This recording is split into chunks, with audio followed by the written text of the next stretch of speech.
Hello everybody, welcome to Vic Lifts. This video will be about why it is important to exercise and specifically resistance train when diagnosed with diabetes, and why specifically resistance training, i.e. lifting heavy weights, is the most beneficial and the best for mitigating the effects of diabetes.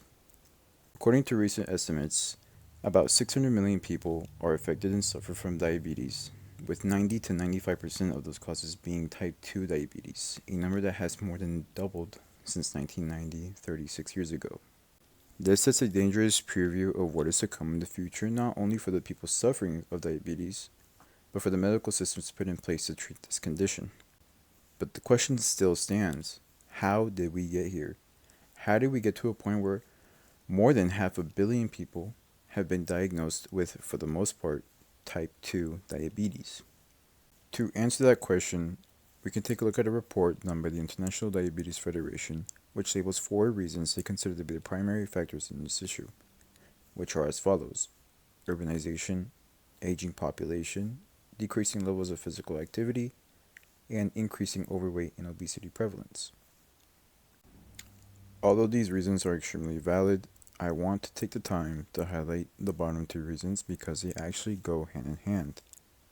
The third bullet point states that decreasing levels of physical activity are a big part of the cause of type 2 diabetes. I want to highlight this point because we are no strangers to the real benefits that come with not only exercising, but specifically resistance training. According to a research paper published in the National Institute of Health, which goes over the causes of diabetes, stating that, quote, disturbances in glucose and insulin metabolism may not be a normal characteristic of aging, but are rather associated with obesity and physical inactivity. They then go on to say that, quote, exercise training has received increasing recognition as a cornerstone in the prevention and treatment of T2D, based on the current position statement from the Exercise and Sports Science Australia. It is recommended that patients with T2D or pre-diabetes accumulate a minimum of 210 minutes per week of moderate intensity exercise, or 125 minutes per week of vigorous intensity exercise with 2 or more resistance training (RT) sessions per week included into the total time. This statement of fact, in my opinion, is the most overlooked solution when people come to find out they have diabetes. When someone is diagnosed with diabetes, they only really tend to try to change their eating habits by cutting out processed foods and added sugars. What they'll also tend to do is start doing more cardio and aerobic exercises. And while cardio is very beneficial for the body, especially for diabetes, what many people fail to realize is that lifting weights, and not the 3-pound dumbbells, I mean lifting heavy weight that is of course heavy for that person, has significant benefits that drastically reduce the effects of diabetes.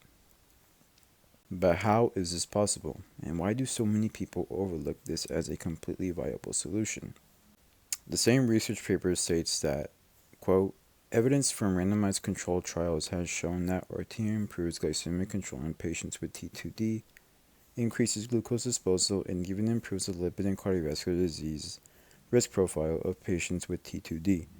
Furthermore, the health professionals' follow-up study examined the association of RT and the primary prevention of T2D and found a 34% lower risk of T2D in men independent of aerobic exercise. Essentially saying that lifting weights will not only lower your risk of cardiovascular disease, but will also improve the way your body handles glucose. This will lead to a huge improvement in the disadvantages that come with being diabetic. And this is just one of the plethora of ways resistance training helps you with diabetes. As for the overlooking aspect, when brought up, people are usually just very close-minded when it comes to the gym and or lifting weights. They think that the gym is for a bunch of meatheads who are big, muscly, and mean and scary, which if you have ever set foot in the gym couldn't be further from the truth. Gyms can be places of great community where people help each other, complement each other, and a place where you can share something in common with people who are very different than you. If you are someone affected by diabetes, let this video be a sign that you should start going to the gym. Don't let this condition hold you back from unlocking the great potential your body is capable of, and don't let this condition be the reason to stop you from actually going in and lifting weights, which is probably the most beneficial thing you could do for your body.